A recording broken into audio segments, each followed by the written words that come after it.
A trend that you can't ignore is the fact the economy has gone up and down, seemed like every 2 years. The best way to handle that chaos or that up and down is by having flexibility, and in HR that generally means a contingent workforce. But the problem is that contingent workforce, which means contractors, temps, outsourcing, whatever, is generally run through purchasing. So we have two systems. If you're a regular employee, you get hired, developed, appraised using one system. But if you do the same exact job, but you happen to be a temp or whatever, you get appraised differently, hired differently, trained differently, and it's just wrong. So you can't have an offense and defense where they're trained and use different language and have different appraisals. So the question is, how would you appraise contingent workers, or how would you integrate the process? First of all, it's realizing that contingent is probably going to be 50% of your workforce. It should be. Contingent workers, if you're doing a movie, the people that do the set need to be there the first day of the first week, but not the last week.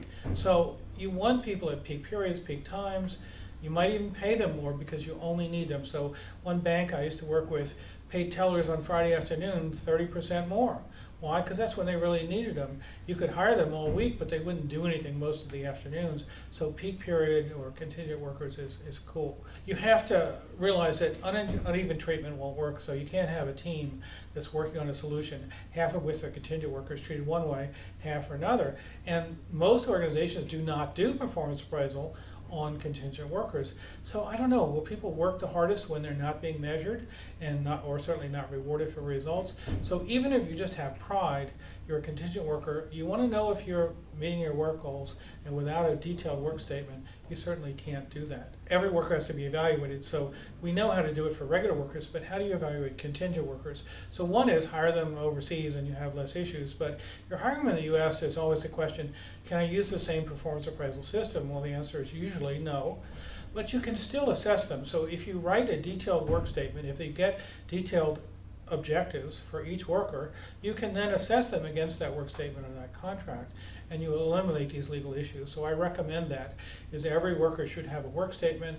They probably should be rewarded based on whether they perform that, not just volume but quality, and you'll get people performing much better. The time frame has to be relevant, so if you do performance appraisal once a year and a contractor's only there 2 months, they're not likely to be evaluated in any case. So you need to be able to evaluate people in short term, and especially if you rehire contingent workers, you need some assessment of how good they were. You can't assume all contingent workers are Lego blocks and you can replace them with another one. You should hire overseas. There's lots of laws in the US, but if they're virtual workers, as many contingent workers are, you can hire them anywhere, and you just don't have the same rules. When contingent workers leave, you need to capture their learning. So when employees leave, we want to capture their learning. We want to understand what they learned before they walk out the door. Well, it turns out contingent workers, because they leave more often take great ideas, so you want to make sure you have a process for capturing that. The best practice of actually having performance management or managing contingent workers is Microsoft. So they're the famous organization that got sued for the way they treated contingent workers. They've totally turned it around. They're one of the best in the world. They don't get sued, but they also have a policy and a process.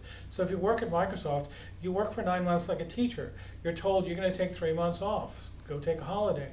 And the next period after the 3 months is over, we're going to hire you again. So you can essentially be a teacher at Microsoft, work 9 months, take off 3. You're a contingent worker. You don't have the same legal requirements as a permanent worker, but because you have a steady gig, there are lots of people more than willing to do that. So if you say, well, I can't manage performance on a contingent worker, you're just wrong. You're just old school. It can be done, and if you do manage it, measure it, reward it, you're going to get your contingent workers working at the same speed, the same output as the rest of your team, as opposed to the disconnection. You have half of the people paid one way, trained in one way, treated one way, the other half, your permanent workers, treated totally differently, and that's just wrong.